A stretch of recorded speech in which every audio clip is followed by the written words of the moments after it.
The chair lays out House Bill 3948 by Senator Perry. Senator Perry is recognized. You want to do the committee subs? I do have a committee sub. Okay, Senator Perry sends up committee substitute for House Bill 3948 and is recognized to explain the differences between the committee sub and the bill as filed. Thank you, Mr. Chairman and members. Last session, we passed HB 1325 to start a state hemp program allowed under the 2018 U.S. Farm Bill. House Bill 1385 added additional guardrails to cultivating hemp and consumer protections for consumable products because the U.S. Farm Bill only addressed cultivating hemp and the USDA had not yet adopted rules. The USDA adopted their final rules January of this year, which included several of the provisions that we have included in our law. Many of the provisions of this bill update the Ag Code to address and match the new USDA rules, specifically 30-day pre-harvest test, measures of uncertainty, negligent violations, cannot issue more than one negligent violation per year, the cleanup language for a consumable hemp program in the Health and Safety Code, which is managed by DSHS, dedicated consumable hemp program fees, applicable dedicated consumable hemp program fees, and application and registration requirements for retailers, consumable hemp processors, retailers, and independent contractors, additional labeling requirements pertaining to grown, processed, or made in Texas. HB 3948 provides research flexibility to institutions of higher education. The substitute adds penalties for growing hemp without a license. First offense is $500 administrative penalty and required to obtain a license. Second offense is another $500 administrative fee. Destroy the crop, pay for disposal of crop, and required to obtain a license. And third offense is a Class B misdemeanor and destroy the crop and pay for disposal. As you may recall, hemp has a THC cap of 0.3%, quasi-delta or synonymous with Delta-8. The U.S. Farm Bill and the Texas hemp statute reflect that cap. All 50 states now have a hemp program, and many states have begun further to address unintended consequences of the U.S. Farm Bill.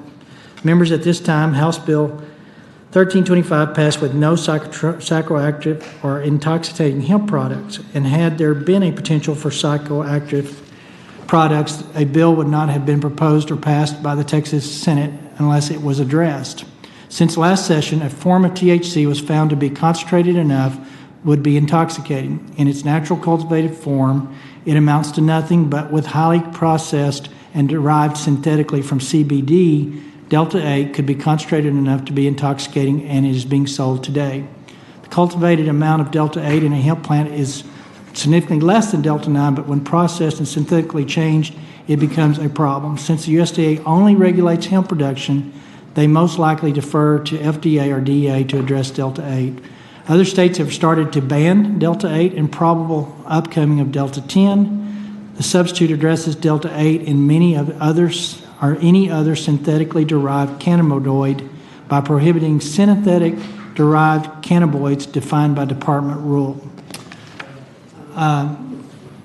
The sub comparison, HB 3948, is passed by the House is 99% in here. The substitute added or amended the following. It allows higher ed to collect and research feral hemp and allows higher ed to partner with another licensee for research. Allows TDA to issue a manifest or shipping documents for a sample size amounts not exceeding 15 grams. Further adopts federal provisions regarding measures of uncertainty, clarifies how TDA may allow a person to handle their crop if their license is suspended or revoked, matches USDA rule for negligent violations, added penalties for growing without a license, addresses the psychoactive Delta-8 by prohibiting synthetically derived THC, prohibits products that are reasonably determined by DSHS to be intoxicating, prohibits spiking a product with additional THC exceeding 0.3%, clarifies and control that the Controlled Substances Act prevails if there is a conflict, cleans up language for expedited DSHS license if a licensee sells their business to another person, clarifies that if an independent contractor is selling for an out-of-state business that is either independent contractor or business that independent contractor or business must register or license in Texas. Anyone selling products containing cannabinoids must register with the state. Current statute says that is just for CBD. Allows deceptive trade protection enforcement against false and misleading claims for made, grown, or processed in Texas labeling restrictions. We passed HB 35 in the last session, specifically to open up a market, a large market, growing market throughout the country for our farmers and our ag industry. Specifically, that was intended to open up what I call fiber, the cordage aspects of hemp that have the capacity to replace plastics, make clothes, and as a reminder, fire retardant flooring, substitute wallboard. These are why Texas passed the hemp law. The CBD aspect of that was an ancillary value, and Texas had already jumped ahead of that with their compassionate use program. Highly regulated, highly restrictive, and very good for those that can benefit from it. As was stated last year when I laid out HB 1325, if it's perceived as an open door to legalize or effectively produce illegal pot, and it moves down that road, I personally will be the guy that files the bill to remove hemp from Texas. So for all of you guys that are coming up here advocating for something that is bad, technically probably illegal today, it will be illegal when we leave this session. So I feel free to come and testify, but there's nothing you're going to say today that's going to change the direction of this bill nor this state with this issue. And I will not sit idly by and watch y'all diminish or destroy something that has long-term viable effects for our agriculture sector to get on board with the train that's already going to do really good things.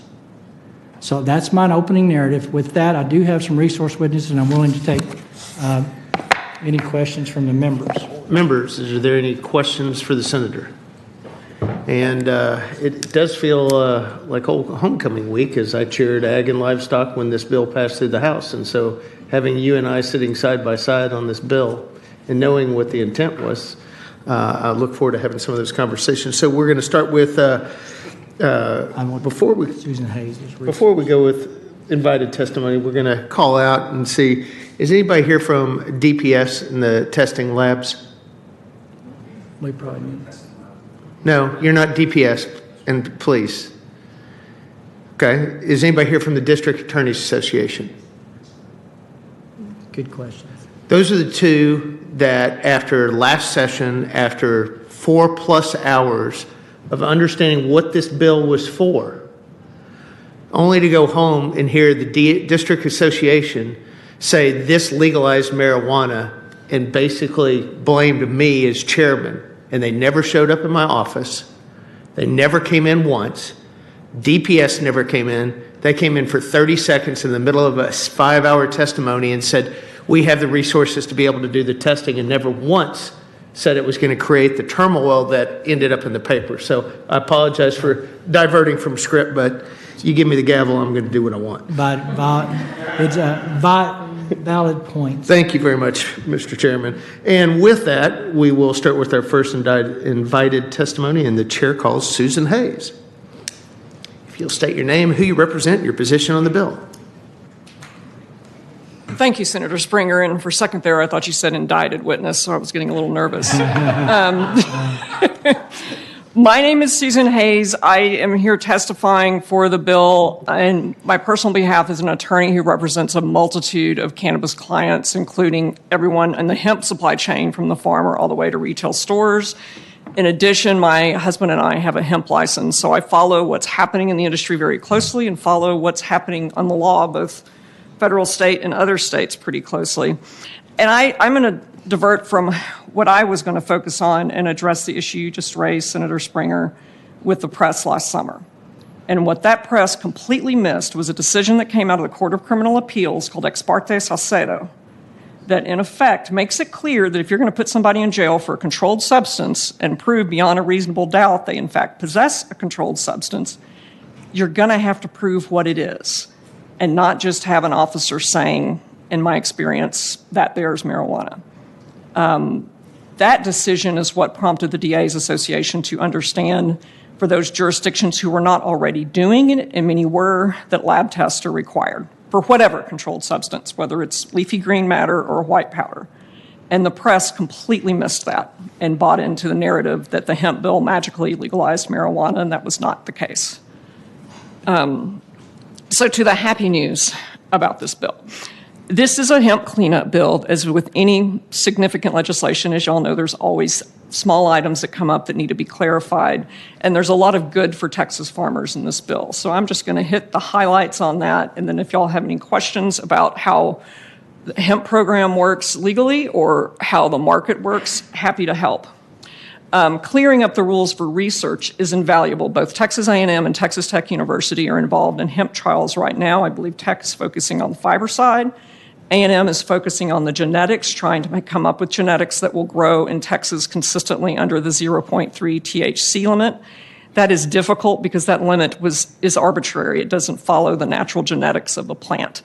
There's some good research that came out of Cornell University in January 2020 that really dwells into that and how testing mechanisms, your testing methodology matters when where you're coming out with your compliance with Delta-8 THC. This bill also simplifies the transport of immature plants, and many farmers will buy plants that are already grown, sprouted. They cost more, but you can get a better result in yield. There was a lot of confusion when the program first rolled out. Is that allowed? Do those plants have to be certified? The bill cleans that up. Would also provide for simpler transport manifests. There was a lot of work put into this bill 2 years ago for what we call the poor truck driver problem, and to make sure some truck driver doesn't get thrown in jail because frontline law enforcement thinks he's carrying a load of marijuana when it's legal hemp. So there's a transport manifest that goes with each shipment. Those have become very expensive because TDA is charging $75 a pop for them. So if you're a good farmer and you're sending your samples back and forth, that money adds up real quick. It would also take care of some unnecessary testing, and what I mean by that is when the labs know that hemp that has been processed in a particular way will never ever produce certain undesirable outcomes, it's silly to make people pay to test for that. So that gives that flexibility. It also would allow only one negligent violation per season. And let me back up and explain what that means, because the language in the Farm Bill is woefully inartful, I shall say. The Farm Bill and 1325 had to mirror that, provides for negligent violations and non-negligent violations. It sounds like non-negligent is less bad than negligent, but it's not. A negligent violation, it's very confusing, means that, for example, a crop tested hot. It was a little over THC. Farmer didn't mean to do anything wrong. Nature does what nature will do. They did not do that on purpose. Non-negligent means a purposeful violation. And it has been hard for farmers to keep their crops under. So by limiting to one negligent violation per season, you're making it a lot easier on a farmer who's having to experiment with different varieties and see what works in their particular climate and latitude of Texas. And I say latitude because the cannabis plant is very photosensitive. How it grows and when it flowers depends on what latitude it's planted at and the day length. The bill would also set up a account with dishes for the consumable hemp program to give them some ability to administer the program, and also would expedite licenses for sale. Expedite licenses when a hemp business is sold. And I do a little bit of corporate work with these companies. When a hemp business is going to be sold, there's always anxiety over can the buyer get a license. So that'll speed up that process. But I will love on TDA a bit. They are kicking out the hemp licenses pretty quickly now, just within a couple of days. And something else I should clarify, these hemp licenses were by design cheap and simple to get and not a big cost burden for a farmer who's trying to move to a new crop and see how it works in Texas. That is unlike how it worked in some states early on under the 2014 Farm Bill. They could be difficult to get, but nobody should need a lawyer, a lobbyist, anyone else to get a hemp license. They can just go online and apply. And it would also the bill would also allow DTPA enforcement for fraudulent claims that hemp is either grown or processed in Texas when it is in fact not. As y'all know, Grow Texas is a big program. There are already hemp products under Grow Texas. The Texas market loves things grown in Texas, so we don't want people fraudulently claiming they'd have that when they did not. And so that's kind of my overview of what's in this bill. If anybody has any questions, I'm here to also serve as a resource to explain. So just, Chairman. yeah, I had a question for her, I think. You're one of the bigger experts. You've done the work. You understand the genetics. You understand the product. You personally have a lot of interaction with it. But can you give a brief, what does Delta-8? Where did it come from? How did it arrive? And why is it a problem? Delta-8 occurs naturally in the plant in very small amounts. Cannabis has dozens and dozens of cannabinoids in it, from CBD, CBN, many kinds of tetrahydrocannabinols. There's a tetrahydrocannabinol called THCV that there's some science showing it might be useful as an appetite suppressant when the science gets there and the medicine gets there. Delta-8, it does not occur in the plant in high enough amounts to be sold, to matter. So what is you're seeing on the market now has been derived from CBD that is extracted from Delta-8. So, and I've seen it in the marketplace in gummy form, tincture form, and also in flower form where it's added on top of flour, CBD-rich flour that had Delta-8 tincture or extract added to it. And y'all may wonder why. Are they synthesizing or making it synthetically to add the amounts of Delta-8? In the sense that a human being had to make it from CBD. Okay, I thought there wouldn't. So it's not synthetic in the sense that it's wholly man-made. Okay, but it's made from a product that naturally occurs in a high CBD cannabis variety and converted through a chemical process to Delta-8. Let me ask this question so go from low-level THC to very high-level THC sold in other states. Is Delta-8 at a higher level on their plants? No, well, in the legal marijuana or legal cannabis program, and I'm going to back up and define my terms. And the reason, and I'll tell you where I'm going, and you can tell me if I'm way off base, is somebody extracting Delta-8 in another state and is small enough that they're able to bring it to Texas and says it's part of the hemp deal, and that's what is helping them be able to hit the volumes? If y'all don't mind, I'm going to blame Mitch McConnell for all this. I don't mind. Because when the 2018 Farm Bill was drafted and 1325 mirrored, and it behooves the Texas program for our law to track federal as much as possible. It's easier to understand, and we don't want to create regulations that make it harder for the Texas hemp program than other states. They defined hemp in that Farm Bill as cannabis sativa, its extracts, etc., so long as the Delta-9 THC level was less than 0.3. And a word that was in that bill that really surprised me at the time was that included cannabinoids. At the time, CBD was broadly being used and people a lot of interest in it around the country for its medicinal properties, which is largely anti-anxiety. Y'all may wonder why anyone would want to smoke hemp, and the reason is they're getting that anti-anxiety effect from it without the sense of being high. What that did is move at a federal level like 25% what you might have formerly thought of as medical marijuana out of the marijuana column and over to the hemp column.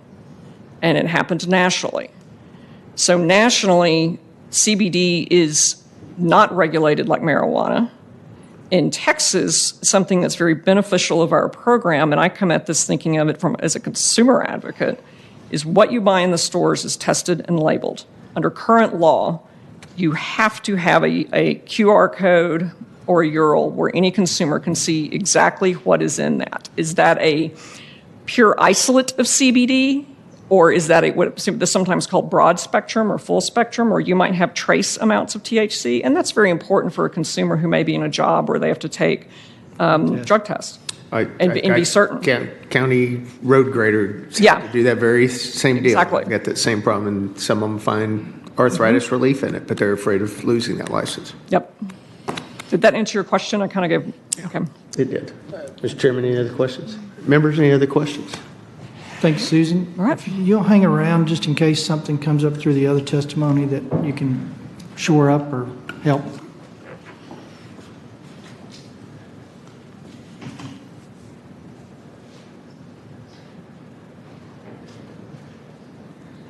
Chair calls up Dr. Elisa Jackson. Elise. I apologize. I'm going to butcher everybody's. Yeah. You can call me something else. That won't bother me either. That's okay, Senator. Please state your name, who you represent, and your position on the bill. Yes, I'm Dr. Elias Jackson, and I'm representing Veriform Enterprises from the Texas Medical Center. We are members of the Texas Medical Center Innovation Institute, and I'm here in 4 HB 3948. What I really want to talk about is some language, amendment language, that I would like the committee to consider as we move forward. First of all, I want to commend Senator Perry and also Representative King for being so courageous. I, too, am an advocate of hemp. Actually, I think all of our paper should be hemp. But as we move forward, we want to ensure that this industry prospers here in Texas, that all of the resources that the farmers have put in to build their crops, they can galvanize the large majority of the market as we move forward.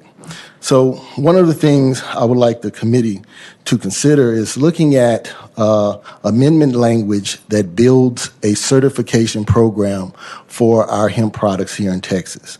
And doing so would give us several benefits, one of which is transparency. The data that we get from a program like this would give us information on these products from seed to patient outcomes. Now, why is that important? Well, from a scientific and medical perspective, there's absolutely no way to garner the support of that community without having bioavailability information as to how these products affect people with secondary complications. These are critical questions. And just having a certification program to whereas we know what's in our products here in Texas, one, would galvanize the support of that medical community, because now physicians can now start to look at what is the correct dosing ratio? What is the bioavailability? I'm not risking my license by going forward. And it will make our products the #1 in the nation. That brings in exportation. If I'm a hemp farmer here in Texas and I have a certification program, which is far better than Colorado, California, and it's not heavily regulated, well, patients in those states are going to want my hemp products.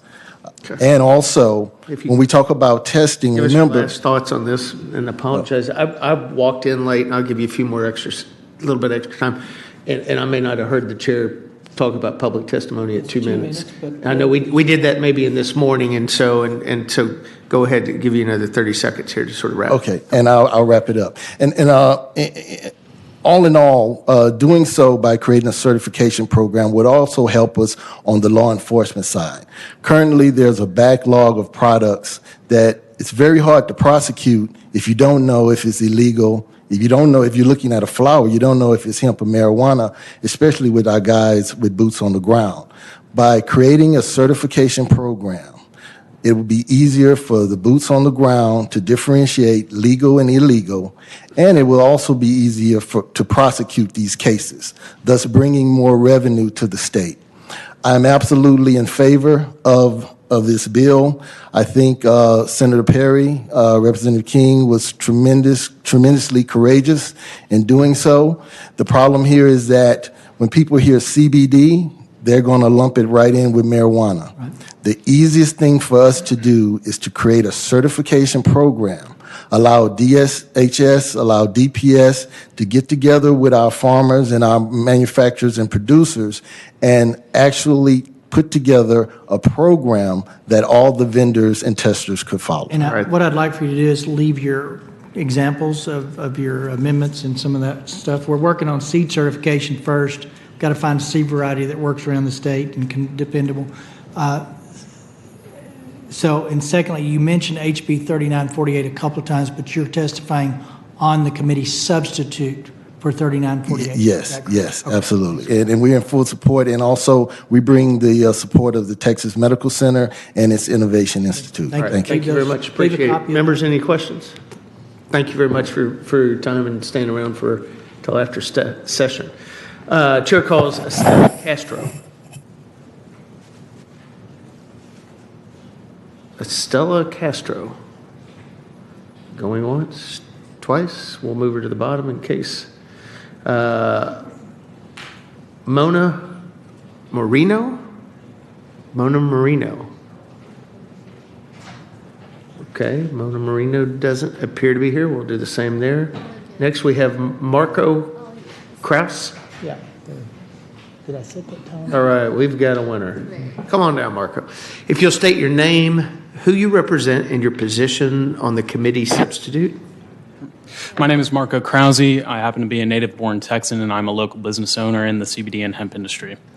So one of the things that I'd like to bring to the attention of one of the things I'd like to bring to the Are you attention for or against the bill?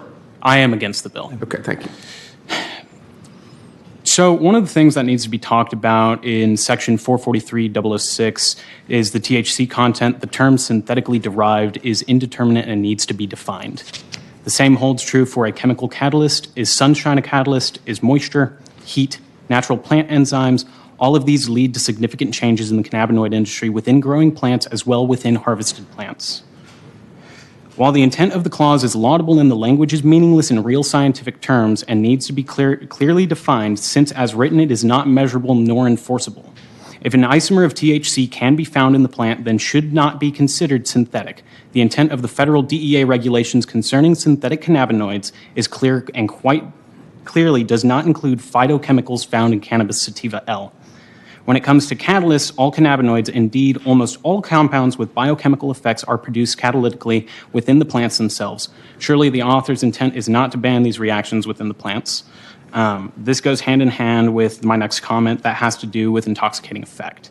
As proven time and time again, technically intoxicating effects are just an entire thing to be thrown up in the air because you can't prove what is intoxicating to one person versus what is to another person. So, in other words, it's non-quantifiable, unenforceable, and is widely open to abuse by the department and law enforcement agencies, seeing as how they can determine any product has an intoxicating effect. Do you currently sell or market Delta-8? We do currently sell There you Delta-8 go. products. Thank you, sir. Yes, sir. Any other questions? Yes, Senator Johnson. At least I didn't see you were pregnant. Present. That's inside joke for everyone else. Question that Senator Perry just asked you, do you sell Delta-8 products? What are those products intended? What's their intended use? What is their intended use? Currently, we are actually working on a formulation that is for pain management solutions. We've been working in low microdosing quantities with a few people to get them off of prescription medications. One of the goals of this, obviously, is to keep them off of prescription medications because of the limited testing over time with almost any medications out there on the market. There has been multiple recalls in the past years over multiple pharmaceutical-grade prescriptions and multiple pharmaceutical-grade reagents that are used within laboratories. The products are not intended for recreational intoxication. They are not intended for recreational Right. And your issues with this committee substitute sound like it's very limited. You're not opposed to the whole thing. You just have No. problems with Section 443.006, Yes. 2, and 3, correct? And your concern is that the open definition of synthetically derived tetrahydrocannabinols, you're not sure what synthetically derived means, and you're not trusting HHSC to make a reasonable determination with that? One of the issues that we have run into, and we are also a processor and manufacturer, we happen to be a lab, that we've run into is with the testing, there's a lot of discrepancies. And with those discrepancies comes the issue of processing what is considered synthetic and what is considered a catalyst. Because obviously catalytic means that it is not chewed up and it is actually left over in the reaction most of the time whenever you talk to a chemist. All right, and then the subparagraph 3 that in the form and quantity as packaged for consumer use is reasonably determined by the department to have an intoxicating effect. You're concerned about varying levels of intoxication among people, or even what might qualify as intoxicating. But if it said something like to have an intoxicating intent or intended to have an intoxicating effect, would that put you more at ease? That would put me a little bit more at ease. I'm still just very confused what is considered synthetic versus what is not, because CBD happens to be an isomer of THC. In the original wording before last night, all isomers were included in the definition of THC. Therefore, you would have eliminated CBD and limited it to 1% within consumable products. I appreciate you raising these issues, and I think you recognize that a great deal of work has been put into what is a productive, a really good bill for industry and a lot of people.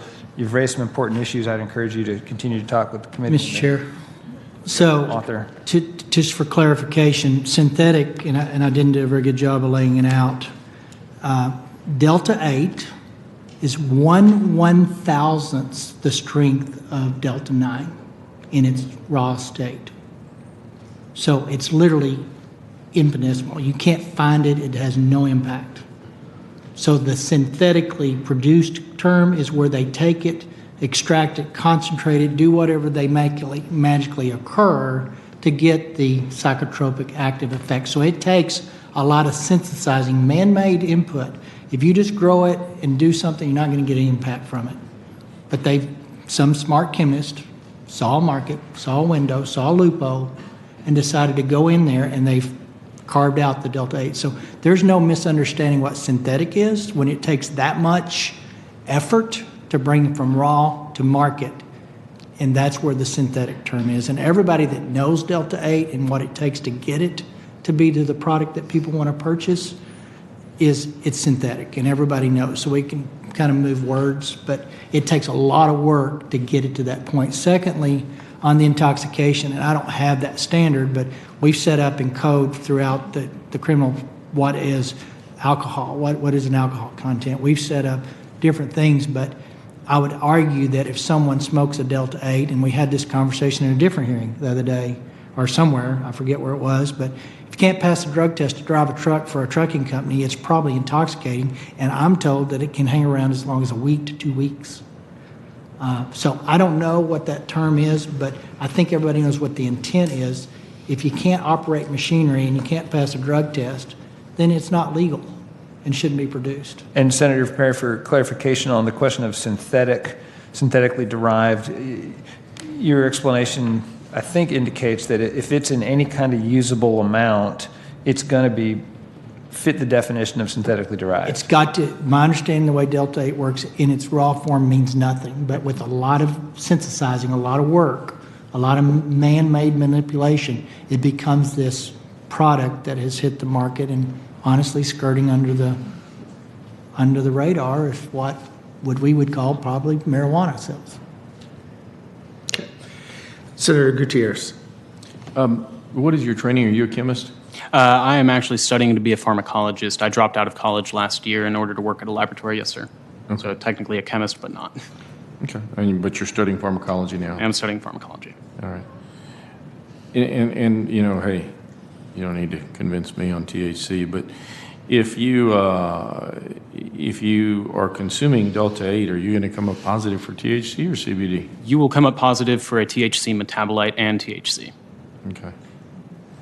But it's not going to be over 0.3.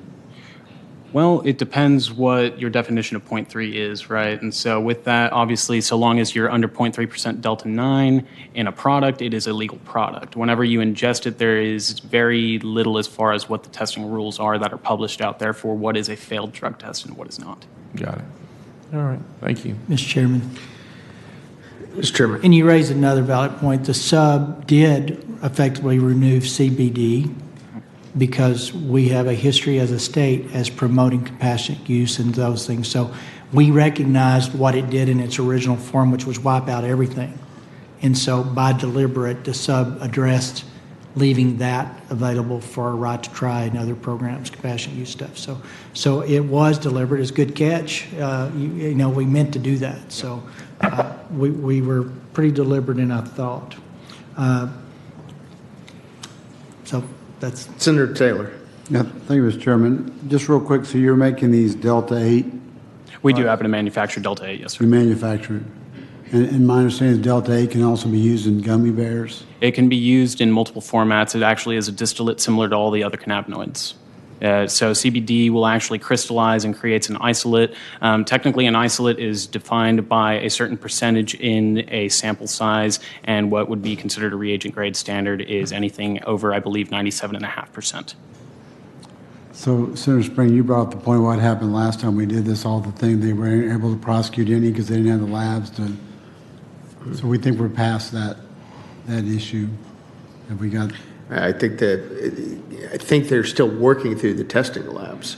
On the DA, on the prosecuting side, I would say the counties that use this as an excuse to dismiss 200 cases in Tarrant County, we're dismissing 200 cases in Tarrant County every month just under normal. Low levels were just being dismissed. And Good so, excuse. yeah. So the lab talks about labs doing this work. Is that DPS labs or is that Department of Agriculture? Typically, a lot of your criminal justice will send in to the DPS labs to have that testing done on those, and they were having such volumes coming in. But not being on that, and not being on criminal justice, some of those others, I don't know the status of that, and that's why I was hoping that maybe since they were so interested in this and the outcome last time, they might have shown up for the hearing. But in this bill, we refer to some labs doing some testing. Would that be? And I know we have university, and knowing from those, that is where the farmers are sending off to have testing done to make sure that they're at the certain right levels, and sometimes field testing where they're coming in and doing the lot testing on those. And so those are different than the testing that the criminal justice side of the arena is doing. Yeah, well, my concern is the area that I represent, and we had this discussion, has a lot of petrochemical plants and those types of things. One of the biggest issues they have of being able to fill positions there is people that can pass a drug test. So my concern on all these issues is that we don't make something that's saying it's legal, but actually prevents people from being able to get a job at the end of the day. So, And when you bring up an excellent point, when somebody is going for pain relief and looking for a medicinal active, and then all of a sudden find out that they may lose their job over that is a great concern, especially for the employers who've trained them. Yes. Yeah. So with respect to labs, we're getting caught up. There are crime labs that can test. Now, there are farm labs. They've done a pretty good job of pre-testing. So basically they grow it, make sure it's not hot, do some of those internal tests on their own. So the lab space is coming on board. I want to remind everybody, the problem with Delta-8 is it's not capped at 0.3. Delta-9 that was the hemp bill, right? 0.3 according to federal law. There is no cap on Delta-8, so therefore that's why it has the appeal for a psychotropic effect that we pretty much specifically prohibited by design on 1325. so probably should look at that again. Sure. Yeah, thank you. All right, thank you very much. Appreciate your testimony. All right, leave us short. Chair calls Ross Bennett. We'll vote tomorrow. Howdy, ladies and gentlemen. Thank you for having me today. My name is Ross Bennett. I'm here on behalf of Texas Taylor Farms out of Frio County, out of Representative Tracy King's district. I got my license to grow hemp. In your position on the bill before. I am absolutely for it. All right. Please continue. Yes, sir. I'm here coming to you guys with grain and fiber. That's all I really care about. There's 127 million acres of farmland in Texas, and when you're growing 3,000 pounds for 1 acre of smokable flower, and then you turn that into extraction and you do all that other stuff, a farmer doesn't really care. A farmer cares about an LOI.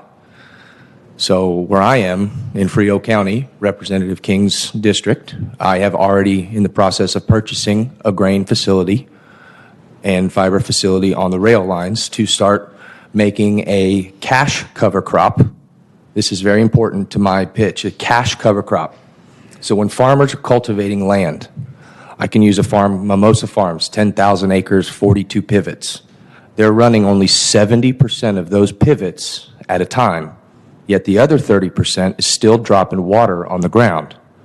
Now, if I can give you $200 to $300 a round bale versus $35 to $50 on Johnson grass, I'm going to come to your cultivation and say, hey, that other 30%, we can turn into a cash cover crop, and every 90 days, we can enrich your soil And we can turn it into a toll process and make everything you just showed us. I've been talking to Greg Wilson a lot about bringing hemp wood to Texas and doing a lot of stuff with him and Tesla and all that kind of jazz.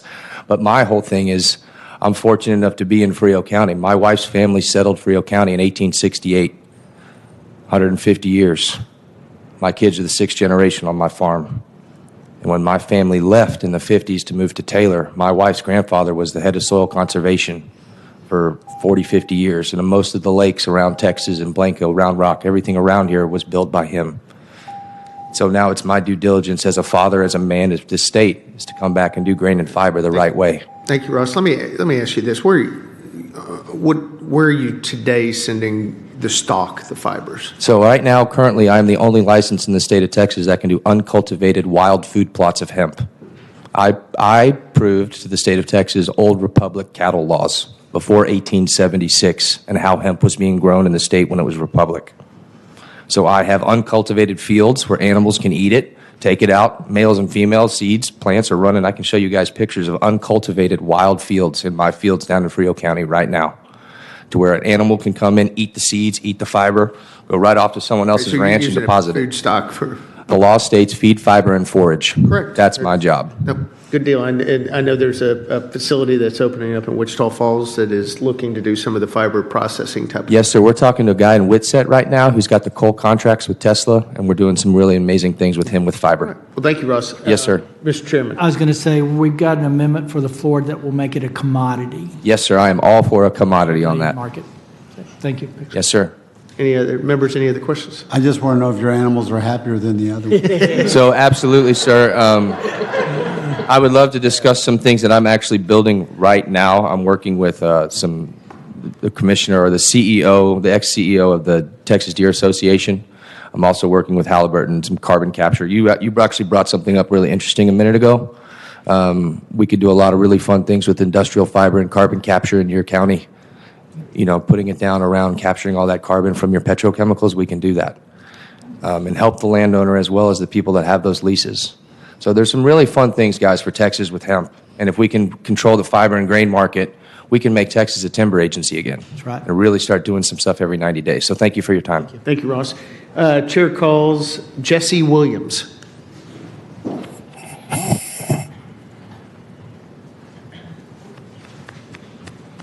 Jesse, if you will state your name, position on the bill, and who you represent. My name is Jesse Williams. My position on the bill is I'm testifying on the bill today. I am representing Texas Cannabis Collective and the Texas Hemp Reporter. I came in and decided to talk to the committee today because my understanding, Senator Perry, you received an article that I wrote for the Texas Hemp Reporter. I was told this was clarifying, and apparently I'm writing in a way that people are understanding. So I wanted to be able to come in, talk about what I've seen, and address any questions that the committee may have. I was very proud this last weekend that I was able to take my 8-year-old son to a hemp expo here in Austin. He's into construction, and I walked around and showed him the things you have in that box, and he was amazed by it. Showed him hemp wood, hempcrete. He got to see the history of this plant in this country. Saw a $10 bill, saw rope, talked about how canvas is made for sales, and we can go back to doing that, and it be sustainable for our planet. It's great because 2 to 3 years ago, if I'd have taken my kid to an event like this, he'd have went back to school and said, oh yeah, talked about the leaf that he saw, and people would have flipped out. It wouldn't have been acceptable. So we're making great strides, and I'm proud that I can show this to my son, and he can be prepared for this future with this product in it. And it's something I want to see happen, as we had previous testimony about crops. I come from a rural area of Fredericksburg, that's where I grew up at, and I'm seeing everybody having to resort to all sorts of weird off-the-wall crops to try to keep going. I mean, I've seen more wineries than anything else I've ever seen in my life. But I did want to touch on the Delta-8 issue and some of the language being used. And one of my biggest fears with the language is that colleges, institutions that are doing research are not exempt from researching these chemicals. And we're not even beginning to really scratch the surface on all these isomers. All right, if you can finish up your last thoughts there on maybe the college piece. And I'm sure the chairman would definitely entertain those kind of comments if you'll follow up with him on those. So there's definitely an issue. There's a product called an emulsifier. An emulsifier, an example, is when you have water and oil do not mix. But if we add a catalyst known as an emulsifier, these two compounds will stay together and you've created a new compound. By definition, legal definition, that is a synthetic. We would be removing all emulsifiers from our market. And we talked about isolate.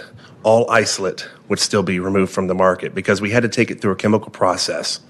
Yeah, I think this one's specific to Delta-8 and cannabinoids and those things, but we can look at what your concerns are. My research, universities aren't going to be researching that something is illegal. Currently, understandable. I believe Delta-8 probably falls under controlled statute. It's up for debate, but we can pretty much start enforcing it as it is if that's where people want to go. On the research side, if you've got concerns about opening it up Pandora's box on a bigger research platform, please let us know those specifics in something we can take and look at. I think an easier way for us to address this is by placing a percentage limit on these salts, isomers, and acids. And I believe that was in the original bill. We've kind of scratched that language out, and it was the 1% limit. That very much addressed this issue. You're not going to have people getting intoxicated from that. Okay. All right. And I definitely agree with like the adulterant item. That is, all of this, man, it's... You should be able to follow up with the chair. It's a bad thing that I don't like having come off my tongue, but I don't remember if anybody remembers It's spice. a good article too, by the way. Yeah, I do remember spice. Actually, I carried that legislation to get rid of synthetic. And the spraying this on flour, it reeks of the spice era. And I'm glad that you're addressing that. I do. All right, thank you very much. Chair calls up Shada, I apologize, Shada Rabi? If I came anywhere remotely close. Okay, they're not here. We will have Paul Zane.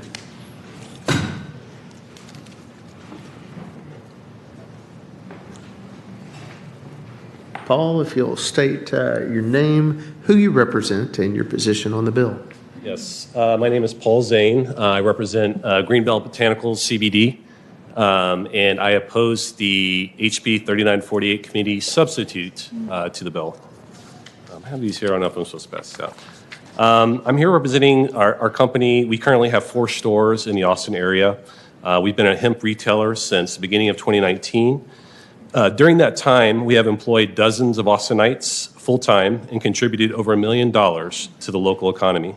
We dutifully pay our taxes, and we're proud to say we're a locally owned Texas hemp organization. Our customers come from all walks of life, and when asked by others who our customer is, we like to say anyone with pain.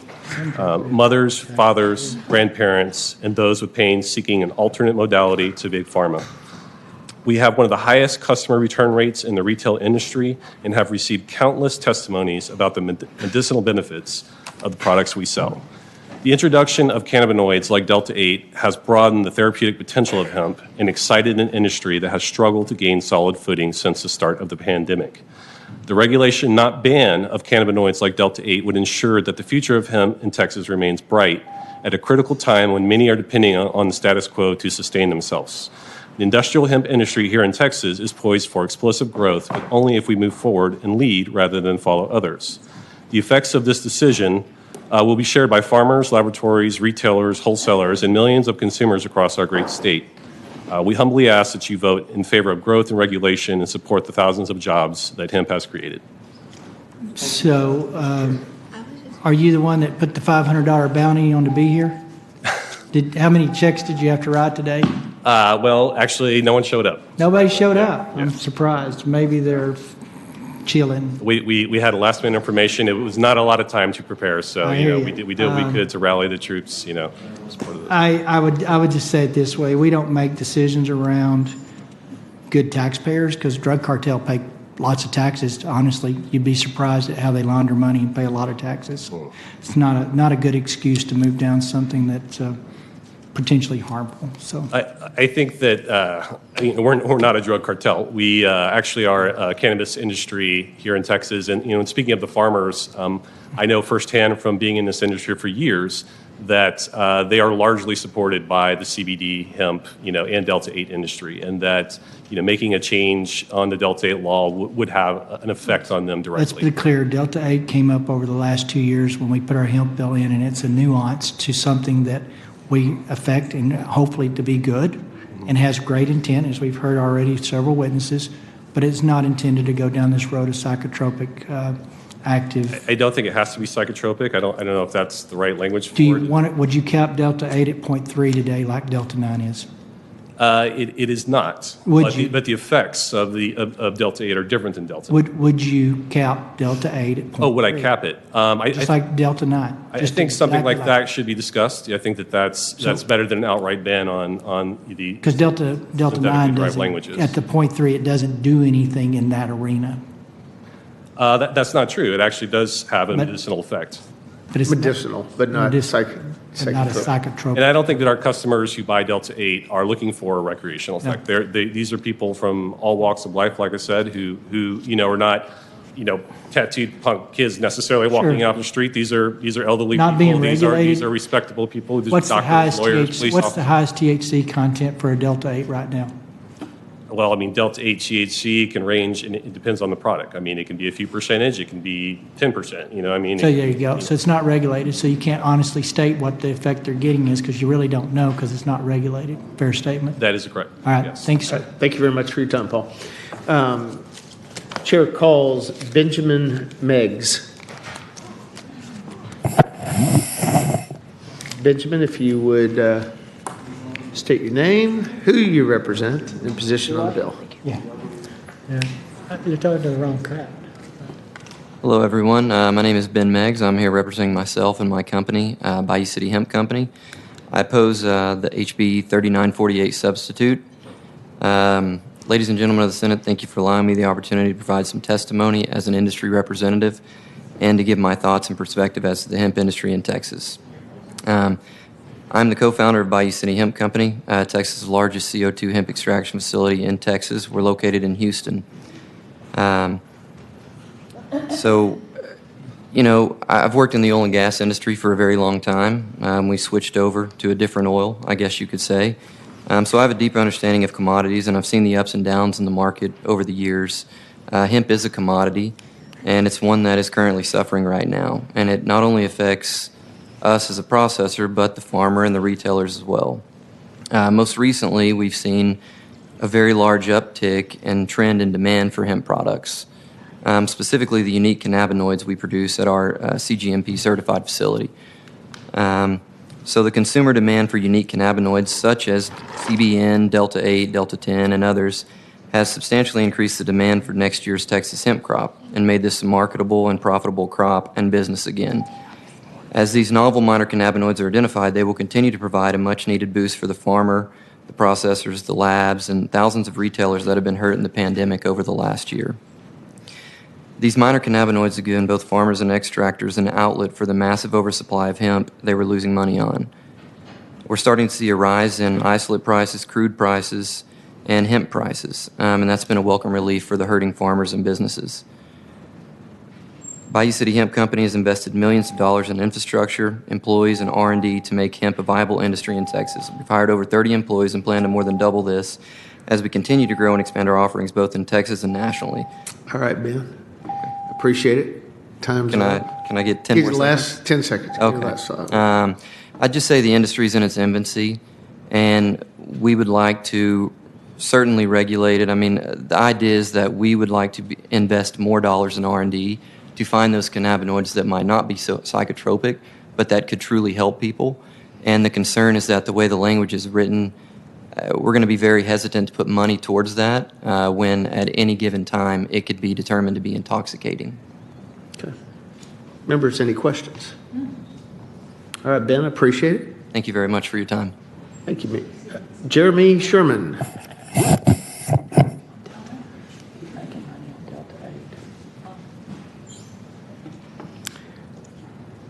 State your name, who you represent, Sure. and Thank you. position on the bill. Sure. I oppose the supplement bill. My name is Jeremy Sherman. Along with Ben Meggs, as co-founder of Bayou City Hemp Company. And again, I want to thank you for letting me speak today about the industry and what's going on. So I'm co-founder of Bayou City Hemp Company, as Ben said, the largest CO2 hemp extraction facility in Houston. And as a farmer myself, and what I will say is, as Mr. Bennett spoke earlier about grain and fiber, I love that. My family's been farming for 80 years. That's the reason we started Bayou City Hemp Company. We were the only ones who really put the infrastructure in last year to help the farmer. So we put the capital in before there really was an industry to help the farmer. That's why we started this. So again, we started to help the farmer. We've seen the ups and downs of the market over the last year. And finally, we're seeing an upward trend in demand for hemp products. Specifically, as we've been talking about, the unique cannabinoids we produce at our facility. We have the unique perspective of experience the market from the farmer's view. We buy their Texas biomass, which we've done this past year. We see the bulk market, both here in Texas and nationally, and the retail side of the market. So without sales on the retail side, the hemp farmers have nowhere to sell their product. We would love to buy all their product. The price of biomass for the farmer in bulk, oil, and isolates for processors like ourselves over the last year is down. The demand for unique cannabinoids, such as you guys have spoken, Delta-8, CBG, CBN, and the other minor cannabinoids have pushed the demand for next year's Texas hemp crop and made this a marketable crop again. These unique minor cannabinoids will provide a much-needed boost for the farmer, the testing labs, and the thousands of retailers that have been hurt over this last year. At Bayou City, we do everything with the utmost care. We have a PhD chemist. We have 3 additional chemists, along with the quality control officer, making sure our products are up to safety standards before they go out. So without a free market in the hemp industry here in Texas... You can wrap up, please. Sure. Again, you know, my situation is, if there is this issue with Delta-8 and the language in this has been said, you know, maybe there's a compromise on something we can work on, because there has been a demand. I agree. You know, look, it's in its infancy. I appreciate people who want to do R&D, want to find natural healing properties that work for people to relieve their pain, but without, you know, finding the ones that are doing it in an intoxicating form and fashion that goes against what we're trying to do. And so if y'all would work with the chairman, I'm sure if we could find some language there, I know he feels the same way. So absolutely. All right. Thank you, Jeremy. Thank you for your time.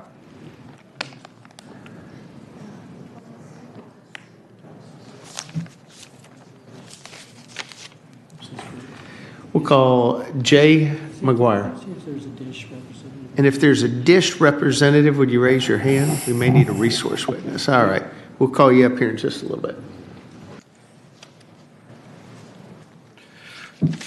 Thank you, Mr. Chairman, Senators. Mr. Chairman, respectfully and perhaps regretfully, given how you feel about this, we simply think you're wrong about Delta-8.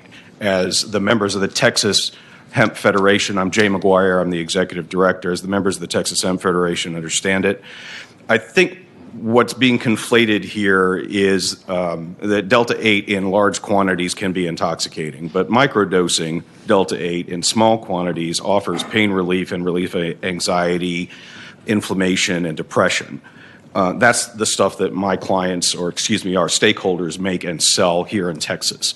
We have represent everybody in the supply chain, from growers to processors to manufacturers to the first ISO certified lab here in Austin, Texas, Senator Eckhart, and our products are sold in about 650 retail locations here in Texas.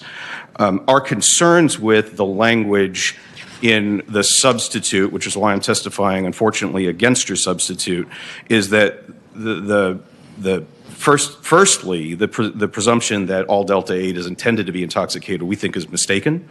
The DEA will be issuing its final rule on Delta-8, which I think would supply you with an evidentiary basis for whatever action you could take without all of the mystery. And so we, respectfully would like to work with you, perhaps on talking about cap language, but we do think that the language as written would invite legal challenge, create confusion, and probably chill the market and damage the industry pretty heavily. Thank you. Any members, any questions? Is there currently a cap on THC for Delta-8? No, sir, but we'd be glad to talk about it. Is .3, which is the Delta-9, which we approved in the realm of possibilities to do what you hope it would do? I can certainly check with the stakeholder group and get back to you, sir. I mean, that's what Delta-9 is. That's what we approved. That's what we. They're not the same chemical, sir. I appreciate that, and you make my point. It's not the same chemical. That's right, but the absence of evidence is an evidence. And I think you're going to see DEA in other states, and as of this week, we had another state say Delta-8 is no longer available. Fair enough, but it's our opinion that the Drug Enforcement Administration has got the final say on whether this is something that's. I think we're going to see it moving towards the controlled substance level. I think anybody that's paying attention to this debate across the country will see it move there because it does have that psychotropic effect. And I understand your population benefits, and it's not intended to do those things. But with no regulation and no industry standard that says it won't go above X, we can expect and should expect people to take it for the purpose of psychotropic effect. So that's the purpose of the bill. And if DEA comes out and says, hey, Katie bar the door, all bets are off, then we'll come back in the session next and fix it again. But today, going 2 years plus, 2 years and 5 months, because we never do any of this stuff till May, with the effects of what's Delta-8 and getting more traction and getting more people not addicted, but more people on it, and have a bigger debate about what it can do for the economy and all those other factors. That's not where this bill wants to go. I understand where your priorities are, Mr. Chairman, but again, respectfully, we think you're simply wrong about the intoxicating effects of Delta-8 in the quantities that we sell. If you take an entire bottle of Imodium, it has the same effect as an opioid. No kidding. That's why you can't buy it. It's only sold in blister packs now. I think if you take a bunch of Delta-8 or a bunch of anything else, you're going to have an effect that's not the intended use of the manufacturer and not as it's marketed. So if you smoke a 10% Delta-8. I think that there's probably a number that we can get the science people to come up with that should satisfy you. The state was pretty clear .3 was it. And if Delta-8 was at .3, regulated and sold and manufactured at .3, we wouldn't be having this conversation today, but that's not reality. One final point, sir. We've been given information that most of the anecdotal information about intoxication actually turns out to be mislabeled illegal Delta-9.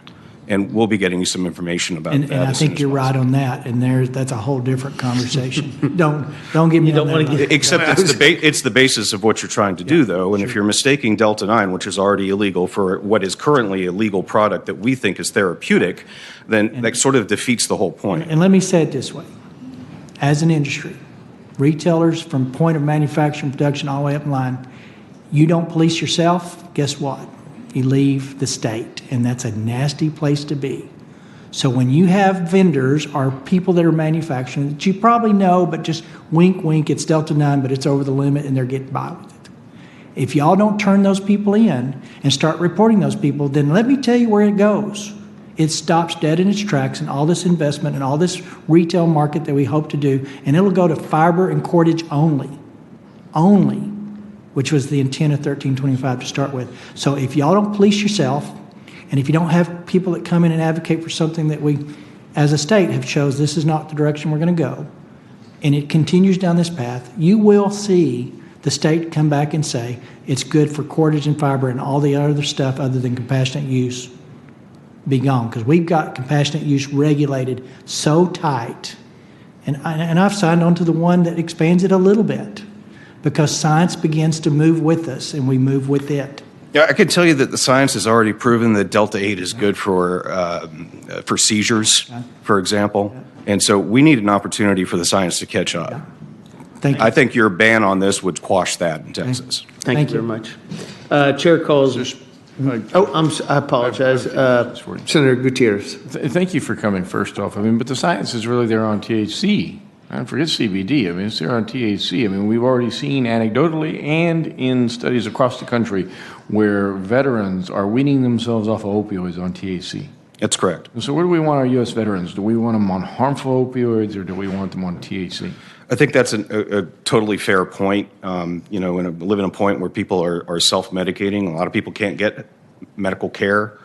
And if they're stuck on opioids, this is it's being used as a medical treatment in some places to wean people off of opioids, not just self-medicated. And to be fair, the chairman is right. I mean, there's some bad actors out there that are growing hemp over 0.3 that are getting into a situation where they're playing out of bounds. But at the end of the day, we live in a state where we are surrounded by legalization of full THC all around us, and Mexico just now.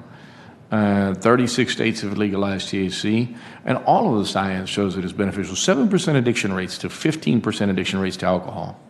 Right. And so what are we talking about here, man?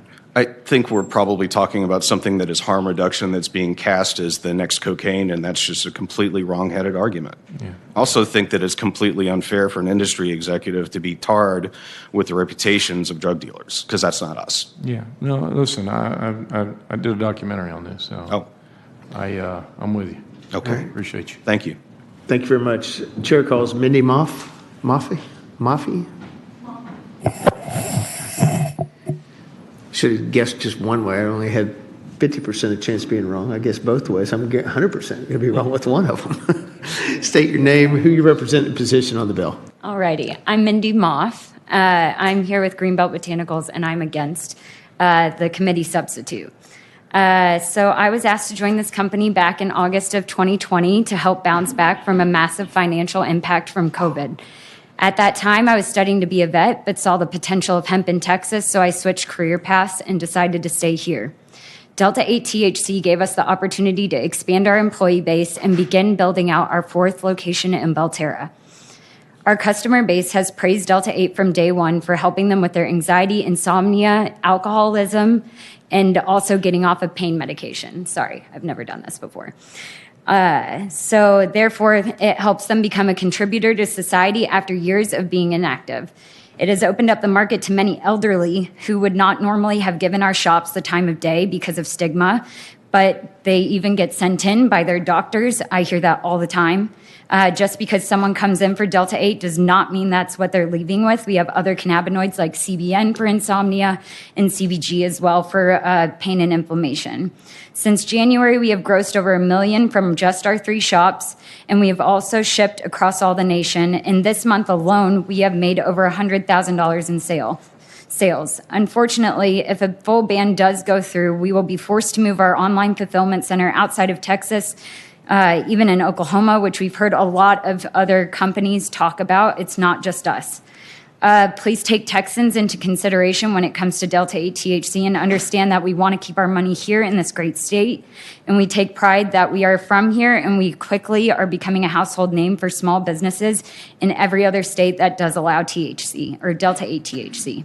I appreciate y'all for hearing me out. Fantastic. The best one yet. Finished right at the start, and you were nervous. I'm just convulsing right now. I'm trying to members, calm any myself. questions? Senator Gutierrez. How many jobs do you provide?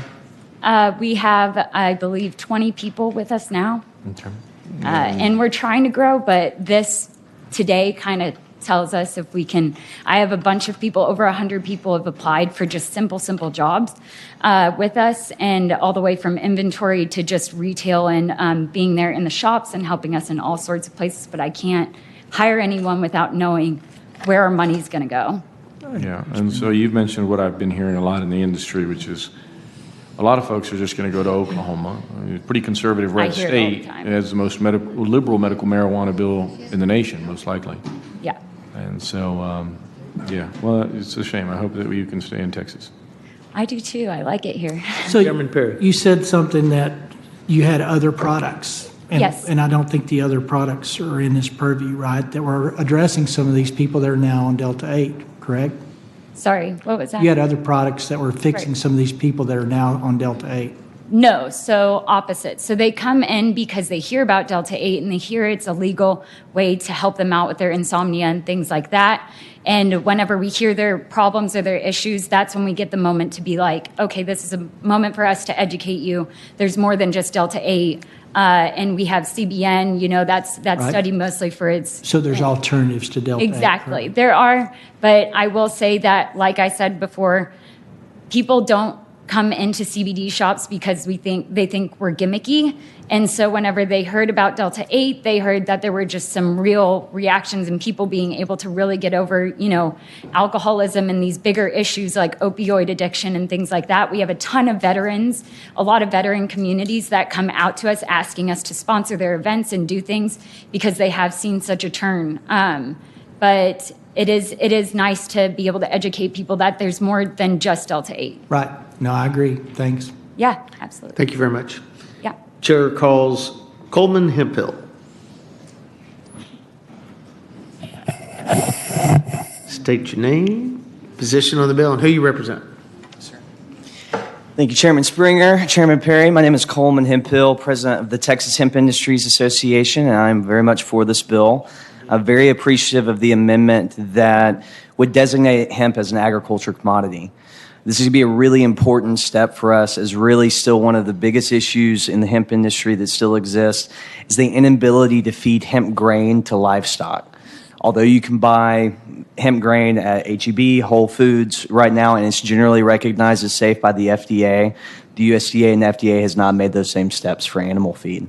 So I would love to see the support of this committee to see the governor move forward and promote this as essential infrastructure, as critical business, and to be able to push this further into our livestock feed. At that point is the point where you'll start seeing hundreds of thousands, potentially millions of acres of hemp grown into that high volume, high value consumer base. In regard to a lot of the discussion today, one of my biggest concerns that exists in the state right now does exist around testing. Right now, the Texas Department of Agriculture registers out-of-state laboratories. In our law, it's a Class 3 felony if you falsify lab reports. I do work in the testing space now. We test for 14 different cannabinoids, and we do see a lot of co-eluting of Delta-8 and Delta-9 together. What we see very distinctly separate, Delta-8 and Delta-9, they're just saying it's all Delta-8. And so we have a lot of consumers that are buying things that they think are legal right now, but when those are tested, yes, sir. I was just saying we should be testing these things in the states. If people are going to be picked up by law enforcement, they need to be held to the standards and not labs that have a 30% variance like Colorado, California, these other places. Okay, thank you. Thank you, Coleman. Yes, sir. Thank you. Good to see you. Yeah, good to see you too. All session I went without seeing you. Last year I didn't see you. It's good. Good year. We're going to call a resource witness up. If dishes could come up. State your name, position, and I know you're on the bill as a resource witness. Good afternoon, Senator Springer, Senator Perry. My name is Stephen Paul. I am the Associate Commissioner for the Consumer Protection Division at the Department of State Health Services, here to speak as a resource witness on Thank you for being here, and I'm not going to try to hone in or drill you down because I know there's no official, but regarding Delta-8, do you have a agency's position, what you think it is or where it may go or current status? I know the feds had sent out some amendments to Controlled Substance Act, and so what was your response? Great question. In August of 2020, this past August, DEA modified the drug schedules, right? And they defined THC as to not include any material compound mixture, therefore, that was derived from hemp, so unscheduled hemp from the drug schedules. And it also created a definition, or changed the definition, rather, of marijuana extract to contain only 0.3% of Delta-9 THC. Didn't mention Delta-8. So current law gives the Commissioner of Health the authority to object to any federal drug schedules. Because of the way that DEA defined marijuana extract as only Delta-9 THC, and because there are other compounds or deltas or isomers of THC that have pharmacological or psychoactive properties, Commissioner of Health opted to object those schedules. So in Texas, the schedules remain the way they were prior to the DEA's, their changes to the schedules. So essentially, what that means is that Delta-8, it still remains on the Schedule 1 drug schedule. So Delta-8 is currently on Schedule 1 of the drug schedule in Texas. A marijuana extract, yes, that is Delta-8, which currently is not allowed to be possessed or used, obviously, in this state. Thank you. Stephen, let me ask you a question. I'll do it maybe in the simple country boy question that Senator Taylor sort of had earlier, which is, based on this, I mean, are we seeing people coming back with positive drug tests that are using Delta-8? That would be testing, and maybe that's not your agency. Maybe I'm thinking CPS or different other ones where, but I have Senator Taylor's concern that somebody who's taking something for pain management may not understand, and is that going to trigger positive drug testing? I'm not advised. I'm not sure Okay. about. I didn't know if that's something y'all handle, but I appreciate that. That's it for me. Okay, thank you. Members, any other questions for our resource witness? Stephen, appreciate it. Thank you very much. We need to adopt this. Adopt a sub, please.